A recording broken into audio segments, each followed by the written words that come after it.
Friends, welcome to my channel. Don't forget to like and subscribe.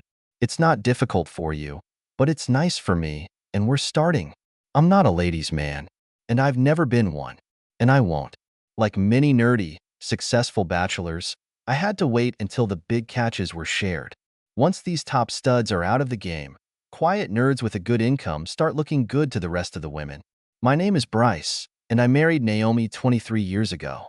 Our first baby took only 6 months, but the rest were the standard 9 months. My eldest, Denise, is in college. Her brother, Daniel, is a sophomore at Cross State University. Mickey is the youngest, and in the fall she goes to a private college. She is apparently much smarter than the other two, as she has a full scholarship. My card appreciates it very much. Naomi and I met at a business conference. She was handing out registration materials. Obviously, I was witty enough for her to find me at lunch and sit with me. What distinguishes Naomi from most is that she is significantly overweight. She seems indifferent to it and flirts like she's a skinny little girl. The way she looks has never mattered to me. We fell in love based on shared beliefs and desires.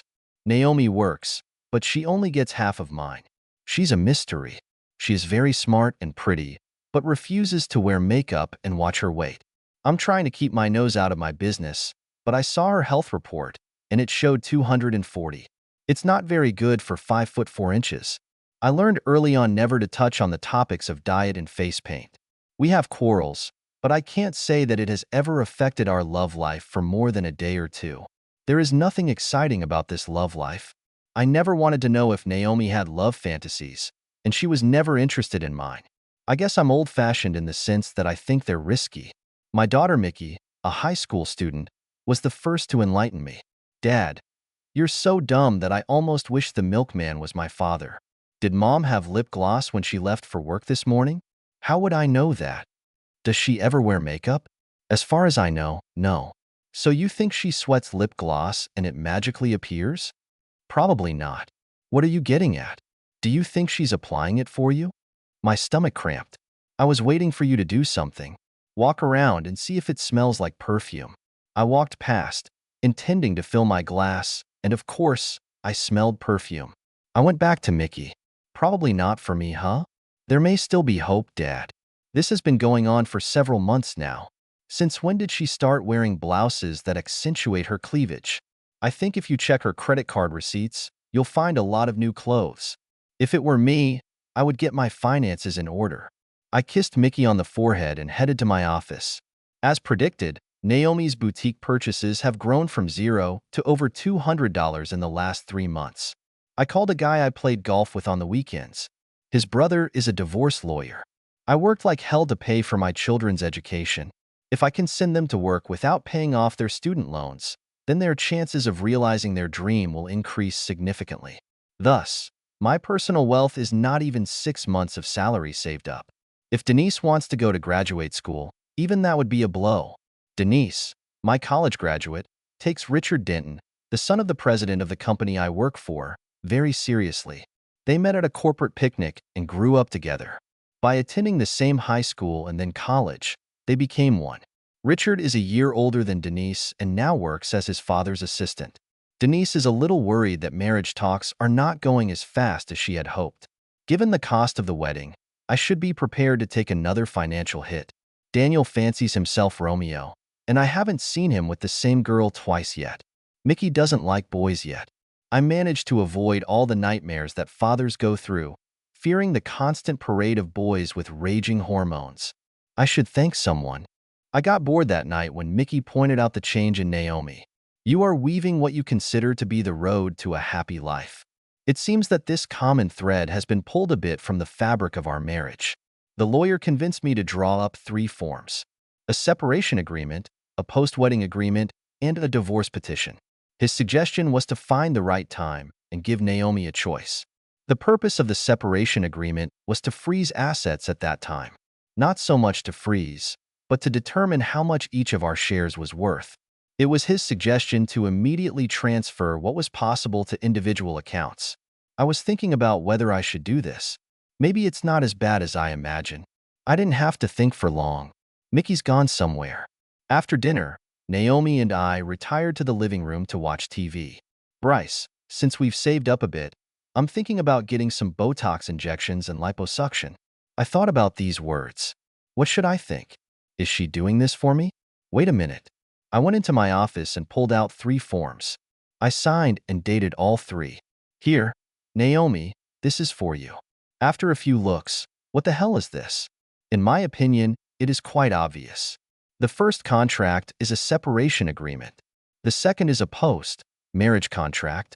And the third is a petition for divorce. I've already split the savings account. I'll be back tomorrow at the same time. If you don't sign the separation agreement and the post-nuptial agreement, I will file for divorce legally. And all because I want to spend some money? You're crazy if you think I want to get divorced or break up. What's his name? Who? The guy you're doing all this for. I'm doing this for myself and for you. Nonsense of a gray mare. You've had 23 years to do this for me. Until 3 months ago, you weren't even doing this for yourself. What's his name? That's nonsense. There is no other man. Are you romantically involved with a woman? No. So it's a man. What's his name? There is no other man. Do you remember what you were wearing when we went to lunch last Sunday? Not really. Did you put on lipstick and perfume? No. But you come home from work every day with lip gloss and perfume, even though you leave the house without them.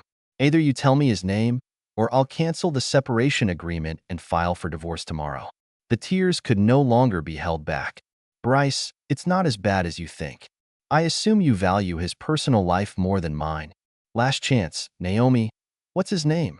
The unhappy look and tears did not bother me. I got up to leave. Jim Stevens, in a very low voice. I'll be back tomorrow. Sign the contracts of your choice. I'm done with you, you lying piece. Bryce, no. Don't say that. I didn't let it go that far. Please stay. We need to talk about this. I went to my bedroom and packed my suitcase. Naomi sat quietly with her face in her hands. I didn't notice how Mickey hugged me and kissed me. I'm proud of you, Dad.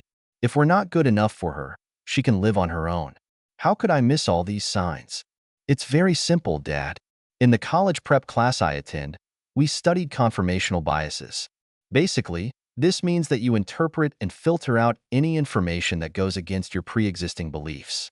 You believe that mom would never cheat on you, so you ignored or misinterpreted the signs because they didn't fit into your bias. You are far from the first and not the last. Politicians use this to their advantage. They will talk nonsense until they touch a voter to the quick. This voter ignores everything he disagrees with, as long as the politician promises something important to him. That's amazing, Mickey. I'll be back around this time tomorrow, baby. Thanks again. Love you. I love you too, Dad. Maybe I should have turned off my phone. Maybe I should have left it in the messages. Bryce, is this post-nuptial agreement retroactive? It's not a problem for me, Naomi. Obviously, is this a problem for you? I counted to 3, hung up, and turned off the phone. It may not be proof yet, but after that, of course, it was difficult to fall asleep. Remembering her picnics and holiday parties, I couldn't remember Jim Stevens. I was out of town for the last meeting a couple of months ago. There were too many results in the internet search to be useful. Maybe it's not even his name. Maybe she was blowing smoke just to make me shut up. Fortunately, my workday was stressful. I didn't even have time to have lunch. When I decided to turn on my phone, I received messages from all 3 children and a good half dozen from Naomi. Mickey brought Daniel and Denise up to date on Naomi's case. All 3 calls from the children were a good moral incentive for me. I didn't spend much time arguing with myself about what I wanted. What I really wanted was no longer possible. Obviously, I wasn't enough for Naomi. How do you mentally recover from this? Does it matter that this is just an emotional deception? Will she choose a divorce? Would she take the risk that I wouldn't be able to figure out why the retroactivity of the post-wedding agreement was a problem? I was very hesitant about listening to Naomi's messages. The first message came right after I hung up the phone last night. Bryce, this is not a problem for me. I was just reading the contract when you hung up. Please believe me, signing is not a problem. I didn't make love to him. I love you. Call me. You are welcome. An hour later. Bryce, come home. You are welcome. I was stupid, but you stopped me from doing something terribly stupid. I love you. First thing this morning. Good morning, Bryce. I hope you slept better than I did. I wrote you a letter. He'll tell you everything. I signed a separation agreement and a retroactive post-wedding agreement. I don't want a divorce, Bryce. I love you. After about an hour. Did you really need to involve the children? We could have settled this quietly. An hour later, he said, I'm sorry, Bryce. Mickey told me that she was the one who told you what I do, and that she also told Daniel and Denise about it. We can work this out, Bryce. I love you. The shock came at noon. Bryce, I resigned. I filed a complaint against Jim Stevens, but I doubt it will work. See you soon. I love you. When I pulled up after work, only Naomi's car was there. I could smell the lasagna, my favorite, and the dining table had been cleared away, and now there were 2 plates and a candle burning on it. I packed my things in the study at home and headed to the kitchen to get something to drink. The only time I saw Naomi in full makeup was on our wedding day. I had free time, so I went to the beauty salon and asked them to put me in order. Do you like? They did a good job with you. Yes, you look great, and I like it. What can I get you to drink? The sign papers are on the table. Could you wait to read the letter before eating? Of course, all this can wait. Dinner was quiet. Delicious, but quiet. Then I helped clean up. I moved my things to Denise's old room. You can have our bedroom. I will not refuse to make love to you anytime you want. Let me know when you want to talk. Naomi disappeared into Denise's room. I retired to my office. The documents were signed and dated. We were separated by law. I can't honestly say that this is what I wanted. My emotions were on edge. Move happily ever after a tire or 2 has burst. Is it possible? After drinking 3 fingers of whiskey, I opened Naomi's letter. Bryce, I'm not going down the beaten path of cliches. I was being selfish and preparing to do something that I would always regret. It all started with the fact that Jim Stevens was hired for the vacant position of office manager. He's a very persuasive man, and I've been dragged into the web by his constant flirting. As you know, few people flirt with me. I absorbed his attention. He suggested that I use lip gloss. I am ashamed to admit that it was he who chose the colors. Soon after, he offered me some perfume. He bought the first perfume for me.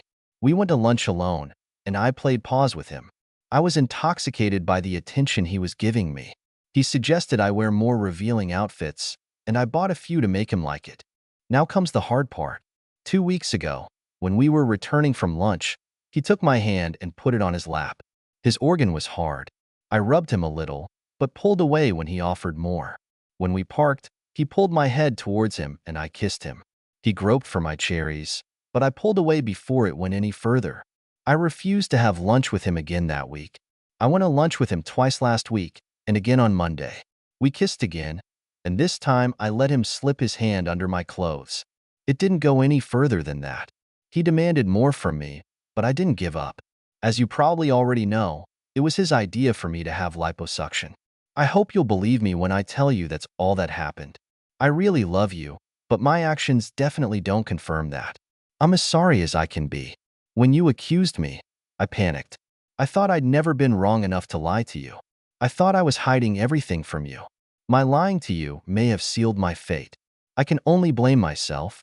My actions violate the post-marriage agreement, so you have the right to all the property, as indicated in the document. I will gladly give up everything if I can keep you. If you decide to divorce me, I won't resist. I was stupid, and sometimes stupidity has serious consequences. I understand that now, albeit belatedly. You are all my love. Naomi. I sat in the chair for another hour. The only way to fall asleep was to drink.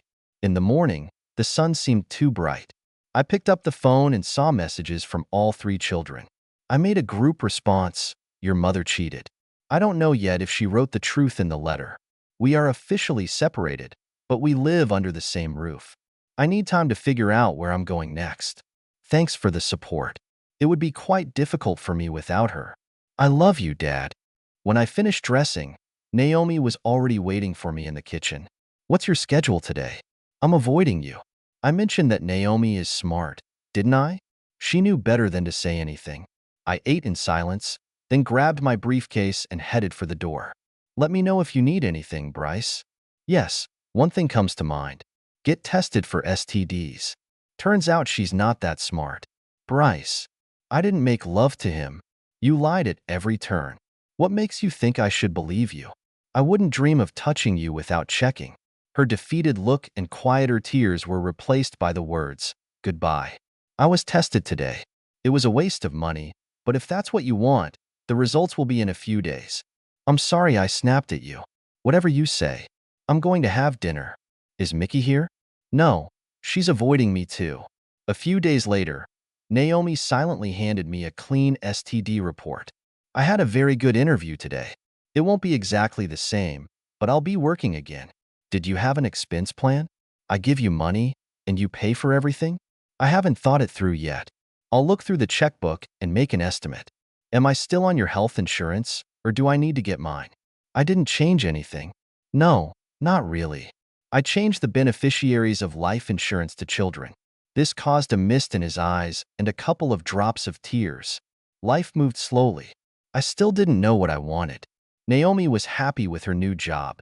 The children were too busy with their own affairs to worry about our problems. The days turned into weeks. I made a lot of sarcastic remarks at the first opportunity. I've never satisfied myself in front of Naomi before. I was desperate for relief. So one night I left my bedroom door open, sat on the edge of the bed and drove myself to a loud finish. Naomi was watching from the hall. Bryce, you don't have to do this. I am more than ready to meet your needs. You're not ready, Naomi. I know where his hand was. Bryce, what else can I do? If you want to get a divorce, then stop stalling. The point is set. Less than 3 months after the beginning of our separate existence, I began to warm up the situation. My office holiday party was approaching. I'm always there, but mostly because I'm in the top management. I decided to take a little revenge on Naomi. I arrived home at the usual time, and the smell of cookies filled the house. I had to change my clothes and get to the hotel in the city center, where the festivities were taking place. Hi, honey. How was work today? As always. I'm not staying for dinner. Today we have a corporate party. Oh my God. What is the dress code today? Give me a few minutes and I'll be ready. I'm really sorry, Naomi. I won't take you. I have a date. I need to change my clothes. I didn't have a date. I was picking up Mickey so she could dance. I rarely use cologne, but I put on some perfume today. It's at a hotel in the city center. If I drink too much or something, I'll just rent a room. Good night, Naomi. I could tell by the look on Naomi's face how much she was hurting. So be it. Misfortune loves company. It's her turn to deal with emotions she thought she'd never have to deal with. Very few people asked about Naomi. The rumor spread, and everyone knew that something was wrong. I enjoyed the frank love flirtation offered by several unmarried ladies. It would be very easy to spend the night with a desirable partner. I was wondering if I should go home today. How much pain has already been delivered? Is it enough? Around 1 o'clock in the morning, Mickey got ready to leave. Robin Lowry, a divorced 30-year-old cutie, was drunk. She's in my department, but she doesn't report directly to me. Bryce, I've rented a room. I could use some help finding my room. I caught Robin before she fell. Mark Franklin, who works for me, grabbed her from the other side. Robin handed the key to Mickey. Mark and I escorted Robin to the elevators. We were just embarrassed to go into her room when she announced, "Oh my God, I feel so bad." We dragged her into the bathroom. Mickey stayed with her. When the gagging sounds subsided, Mickey reappeared. I think she will live. Robin appeared from the bathroom. Where's my bed? I won't try to deny it. I was hypnotized. What beautiful cherries and bald charm. I've never seen a bald woman in person. She had small tattoos on both sides. Mickey took Robin to the bedroom and put her to bed for the night. You guys are just terrible, standing there and looking at her. I have no idea what you're talking about, Mickey. What about you, Mark? I didn't see anything. Men. We went back to the party and I went around saying goodbye. Mickey grabbed her purse and sweater. I asked her to spray perfume on my shirt. She danced with all the men who invited her. She's 18, and she's already a woman. I was proud of how well she played. More than once, she brushed off inappropriate advances. She saved the slow dancing for the oldest man she could find. I kissed her goodbye on the forehead and sent her home. When I pulled into the driveway, the lights had already gone out. I noticed movement in the window curtains. Naomi didn't say hello to me. I left my clothes in the bathroom and slept like a log. My clothes were gone when I staggered into the bathroom in the morning. After brushing my teeth, I went to the kitchen. You've come home. How was the party? It's pretty typical. Did your lady have a good time? Of course. I don't think she missed a slow dance. Did you kiss her? Yes, but there was nothing more.